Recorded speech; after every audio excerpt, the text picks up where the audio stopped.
This is a disclaimer for the video. My previous two videos have been pretty long because they were like the first few days in my predictions. I missed a few videos that I'm gonna say in just a minute but this one is also going to be long because I'm going to be recapping the videos that I didn't get to make and talk about what's to come, what my PT director said, what my post-op was like. So I'm just going to be recapping all of that, and this is going to be a pretty decent long video. I'm going to try and squeeze in some shorter videos because I know that all of these are pretty long, but I'm going to be trying doing that as I start doing week by week, so I'll try and do that in the future.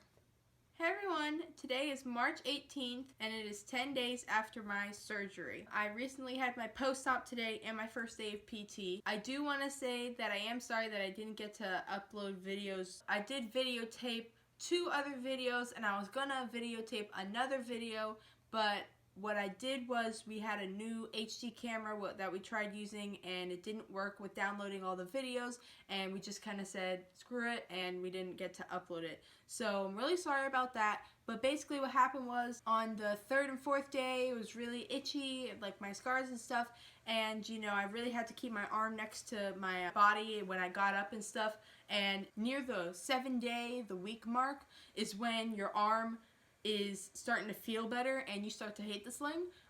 Prior, your sling is your best friend. Now the sling is just really annoying. 3 days after surgery, which was March 11th on a Friday, I actually got to take, the gauze and dressing off of my shoulder. And it really takes a lot out of you because A, you're already on pain medication, B, you're already still having pain. So taking the dressing off and getting your arm out of the sling for the first few times really kind of messes with your head and really just kind of aggravates your shoulder. So that kind of took a lot out of me. And you can get your stitches wet and you can take a shower that day, but you might be drained like I was and might not want to take a shower that day, which I didn't. I actually took a shower the following day, which was a Saturday. Best thing to do is your caretaker that's taking care of you should help you take a shower. Now you can wear a bathing suit or something, but I feel like it's best if you have someone there kind of washing your hair, washing your back, doing something for you. Maybe not seeing you all full out, but at least helping you with stuff. What I did was I just sat in the shower and had my mom wash my hair, and then I did everything else on my own. Make sure you don't scrub your shoulder and scrub the stitches because you don't want to maybe take the stitches out. You don't want to do anything wrong. So actually on Saturday, before, I was taking my Percocet regularly every 4 hours like clockwork, and just a warning, the Percocet makes you really tired. So what happened was I would wake up at like 7 or 9, and then it would take me so long to get up, and I would just continue sleeping throughout the day and wake up by like 11 or noon, which isn't new, but I mean I would still be like really tired, like I couldn't wake up. And then throughout the day, once you get your 2nd dose or 3rd dose, you start getting tired again and you have to take a nap throughout the day. So I took at least like 2 naps a day because I kept taking the Percocets, and I kept sleeping at like midnight and I kept waking up at noon, and it just kind of messes with your sleeping schedule. That day I took my Percocets for 6 hours, which is kind of a really big step because you kind of want to gradually get yourself off of Percocets so you can start going to school or start going to work or doing whatever you're doing, and just kind of ease yourself off that. And what I did was I used Advil more, or ibuprofen, and you want to kind of substitute Advil instead of the Percocet so you can start relying on that instead of like a different drug. And so later that day I, took my shower and stuff, and trust me, after you take a shower, you feel 10 times better. That is probably the breaking point of your week of pain. When you take a shower, it really helps you, regroup, and it really helps you feel clean because you haven't been taking a shower for a while. Later that day, I actually went to a get-together with my actual softball team. It was just kind of like a party because, we went to this tournament, and in our past history, we've never won a game, and we finally won a game at that specific tournament.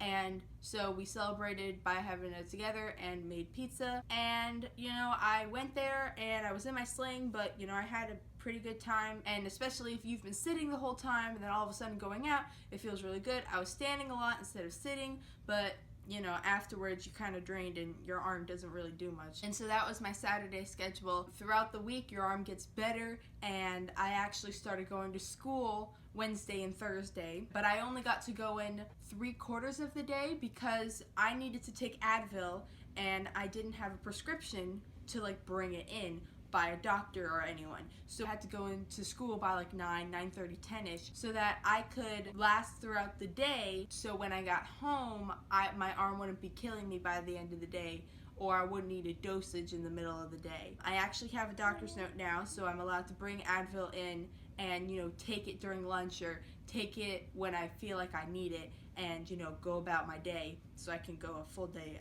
of school. The last day I took my Percocet was actually 6 days after my surgery, which was the Sunday.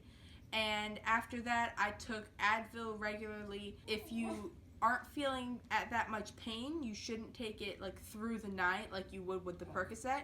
But when you're on the Percocet, you can't go to like anything. So you need to make sure that once you're off of it, you stay on something else like Advil or like an over-the-counter drug. So I used Advil, and you just want to keep that through the day and keep it regular. It doesn't have to be as strict as Percocet was. What you really have to do is just, you know, take it every 46 hours, whether it's 5 hours, whether it's 6 hours. If you can go longer, that's great, but you should still keep taking it to, you know, ensure that your arm is better. Just another thing is, once you stop taking the Percocet, you'll have a lot more energy, because when you're taking the Percocet, like I said before, you're going to be really, really tired. So as soon as you get off of that and you gradually, like, you know, start working on to something else, then you're going to be, you know, a lot happier, you're going to be a lot more energetic, and, you know, you're just going to feel all around better, because you're not going to be as tired anymore, and you're going to feel more normal than you probably did after the surgery. Now, the post-op that I had today, I actually had with the PA, the physician assistant. What I could have done was I could have scheduled for my surgeon, but I would have had to wait longer, and we wanted to get as soon as an appointment so I could start PT that I was eligible. So what happened was I went in, and what they did was they brought another person in. They take your stitches out. So right now I don't have any, like, you know, black lace or black whatever on. And so what they do is they clean it and they kind of cut the stitches out. There was no pain, but I mean, for me, it kind of scared me a little bit because I was afraid there was going to be pain, because you feel like a small pinch and then you get scared. But other than that, you don't feel anything really. My back one is supposedly the easiest stitch because it's going to clear up the fastest, because my back of my area isn't like the main part where my shoulder got operated. The two front ones are the ones that are going to take longer to heal. So my back one is fine. I have three. I have one right here, and one back here. And they take all the stitches out, and then they take this kind of like adhesive skin tape and they put it on, and then once it falls off, that's when it doesn't matter. If it starts flipping up by the edges, you can just cut that off and keep it on for as long as possible. But if, you know, you take your shirt off or something and it comes off, then you can try and stick it back on, but you should just, you know, leave it off. Once I talked to the actual physician assistant, she basically just recapped what happened. I want to tell you what actually happened with my shoulder. So let's say this is the shoulder. What happened was the tear was from 12 to 3, and they added 2 anchors in the middle. But what else happened was right around the back, from 6 to 10, is all of that was torn. It wasn't torn completely, but it was kind of rough and frayed. It was coming away from the bone. So what they did was they operated on the 12 to 3 and they put the anchors in. But what they did over here was they kind of, you know, roughed it up and they debrided it and they bloodied it up. And basically what they did was, after they put the 2 anchors in, once that's sealed up, it acts as a suction again. Once it is a suction, it basically suctions the whole shoulder back together. So when they bloodied it up, they basically, once it was back in suction, it forced it to adhere to the bone, not so much heal. So it's going to take just as long as the anchors. It's going to take at least 6 weeks, even though it doesn't have an anchor in it. So as you guys may know, I play the bass and the piano, and in my recent videos that I've talked about, my surgeon said that I could play my bass at 4 weeks, which is a month.